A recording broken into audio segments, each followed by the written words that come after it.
प्रिय भक्तों, बोलिए गजानन गणेश की जय। भक्तों, आज हम भगवान लंबोदर का ऐसा प्रभावशाली मंत्र आपको सुनाने जा रहे हैं जो महाकाय वक्रतुंड भगवान गणेश का बहुत ही प्रभावशाली मंत्र है, जिसके सुनने से भगवान गणपति आपसे प्रसन्न हो जाते हैं। और जब वो प्रसन्न हो जाते हैं तो सभी प्रकार की लीलाएं दिखाते हैं और आपका कल्याण करते हैं। भक्तों, जब भगवान गणपति का आशीर्वाद आपके ऊपर होता है तो निश्चित जान लीजिए कि माता लक्ष्मी का आशीर्वाद आपके ऊपर बन जाएगा, भगवान कुबेर का आशीर्वाद भी आपके ऊपर बन जाएगा। क्योंकि जहाँ गणपति हैं वहाँ लक्ष्मी का वास है, और जहाँ लक्ष्मी का वास है वहाँ कुबेर देव का विराजमान होना तो बनता है। तो आइए हम आपको ये मंत्र सुनाते हैं, जो स्तुति तो आप गणपति की लंबोदर की करेंगे, परंतु फल आपको लक्ष्मी के साथ कुबेर देव का भी मिलेगा। तो आइए सुनाते हैं आपको ये प्रभावशाली मंत्र। लंबोदरं महाकायं गजवक्त्रं चतुर्भुजं आवाहयाम्यहं देवं गणेशं सिद्धिदायकं। लंबोदरं महाकायं गजवक्त्रं चतुर्भुजं आवाहयाम्यहं देवं गणेशं सिद्धिदायकं। लंबोदरं महाकायं गजवक्त्रं चतुर्भुजं आवाहयाम्यहं देवं गणेशं सिद्धिदायकं। लंबोदरं महाकायं गजवक्त्रं चतुर्भुजं आवाहयाम्यहं देवं गणेशं सिद्धिदायकं। लंबोदरं महाकायं गजवक्त्रं चतुर्भुजं आवाहयाम्यहं देवं गणेशं सिद्धिदायकं। लंबोदरं महाकायं गजवक्त्रं चतुर्भुजं आवाहयाम्यहं देवं गणेशं सिद्धिदायकं। लंबोदरं महाकायं गजवक्त्रं चतुर्भुजं आवाहयाम्यहं देवं गणेशं सिद्धिदायकं। लंबोदरं महाकायं गजवक्त्रं चतुर्भुजं आवाहयाम्यहं देवं गणेशं सिद्धिदायकं। लंबोदरं महाकायं गजवक्त्रं चतुर्भुजं आवाहयाम्यहं देवं गणेशं सिद्धिदायकं। लंबोदरं महाकायं गजवक्त्रं चतुर्भुजं आवाहयाम्यहं देवं गणेशं सिद्धिदायकं। लंबोदरं महाकायं गजवक्त्रं चतुर्भुजं आवाहयाम्यहं देवं गणेशं सिद्धिदायकम् लम्बोदरं महाकायं गजवक्त्रं चतुर्भुजम् आवाहयाम्यहं देवं गणेशं सिद्धिदायकम् लम्बोदरं महाकायं गजवक्त्रं चतुर्भुजम् आवाहयाम्यहं देवं गणेशं सिद्धिदायकम् लम्बोदरं महाकायं गजवक्त्रं चतुर्भुजम् आवाहयाम्यहं देवं गणेशं सिद्धिदायकम् लम्बोदरं महाकायं गजवक्त्रं चतुर्भुजम् आवाहयाम्यहं देवं गणेशं सिद्धिदायकम् लम्बोदरं महाकायं गजवक्त्रं चतुर्भुजम् आवाहयाम्यहं देवं गणेशं सिद्धिदायकम् लम्बोदरं महाकायं गजवक्त्रं चतुर्भुजम् आवाहयाम्यहं देवं गणेशं सिद्धिदायकम् लम्बोदरं महाकायं गजवक्त्रं चतुर्भुजम् आवाहयाम्यहं देवं गणेशं सिद्धिदायकम् लम्बोदरं महाकायं गजवक्त्रं चतुर्भुजम् आवाहयाम्यहं देवं गणेशं सिद्धिदायकम्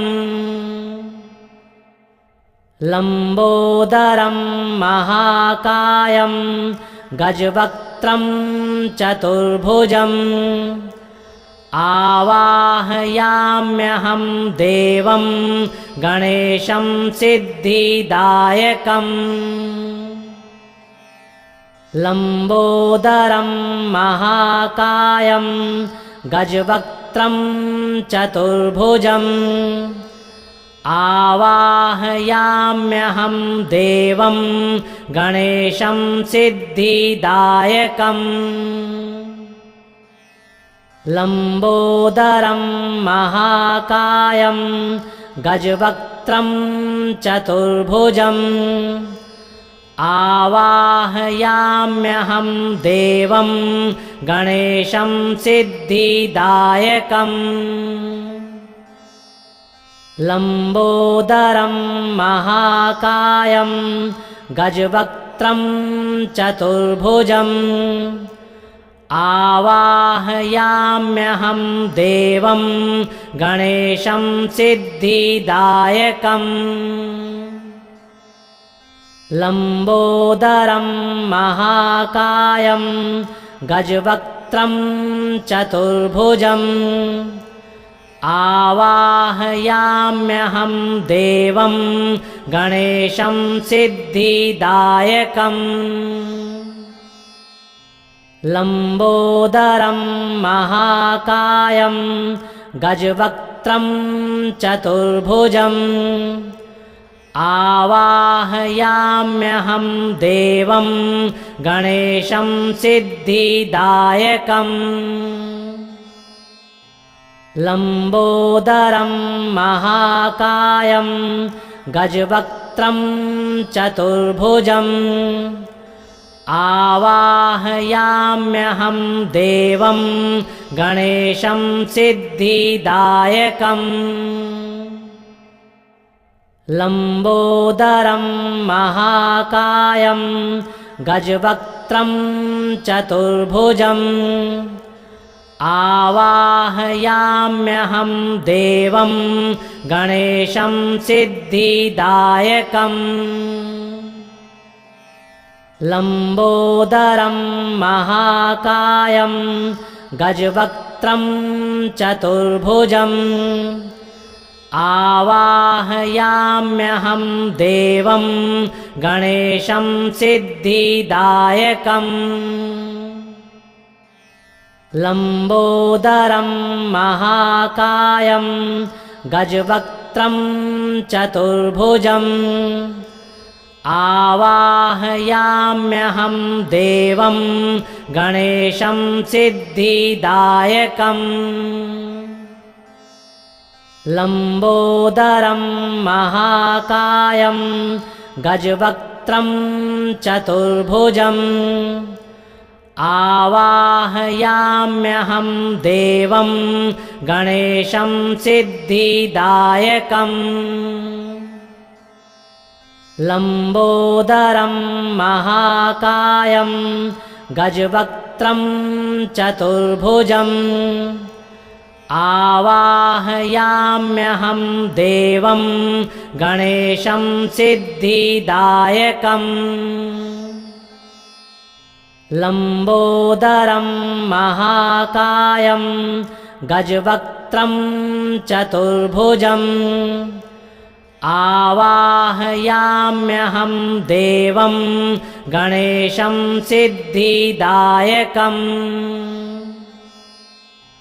लंबोदरं महाकायं गजवक्त्रं चतुर्भुजम् आवाहयाम्यहं देवं गणेशं सिद्धिदायकम् लंबोदरं महाकायं गजवक्त्रं चतुर्भुजम् आवाहयाम्यहं देवं गणेशं सिद्धिदायकम् लंबोदरं महाकायं गजवक्त्रं चतुर्भुजम् आवाहयाम्यहं देवं गणेशं सिद्धिदायकम् लंबोदरं महाकायं गजवक्त्रं चतुर्भुजम् आवाहयाम्यहं देवं गणेशं सिद्धिदायकम्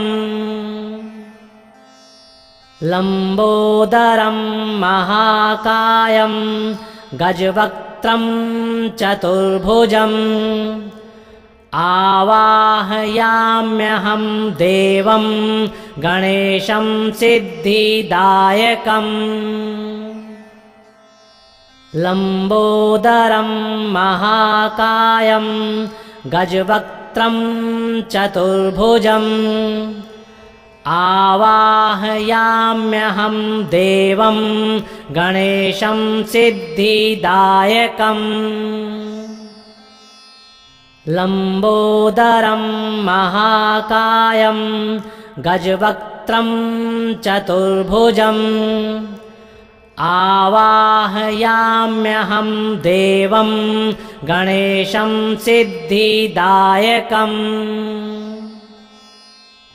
लंबोदरं महाकायं गजवक्त्रं चतुर्भुजम् आवाहयाम्यहं देवं गणेशं सिद्धिदायकम् लंबोदरं महाकायं गजवक्त्रं चतुर्भुजम् आवाहयाम्यहं देवं गणेशं सिद्धिदायकम्। ये मंत्र है भगवान लंबोदर का, महाकाय वक्रतुंड गणपति महाराज का, जिनको प्रसन्न करने के पश्चात माता लक्ष्मी और कुबेर भी आपके द्वारे पर आकर पहरा देते हैं, आपकी तिजोरियां भर देते हैं, तो ऐसे लंबोदर भगवान श्री गणेश की आराधना करते हैं। बार बार कीजिएगा, प्रतिदिन मात्र 11 बार सुनने से ही भगवान लंबोदर आपसे प्रसन्न हो जाएंगे और आपके घर को धन धान्य से परिपूर्ण कर देंगे। तो बोलिए स्नेह के साथ लंबोदर भगवान की जय, गणपति भगवान की।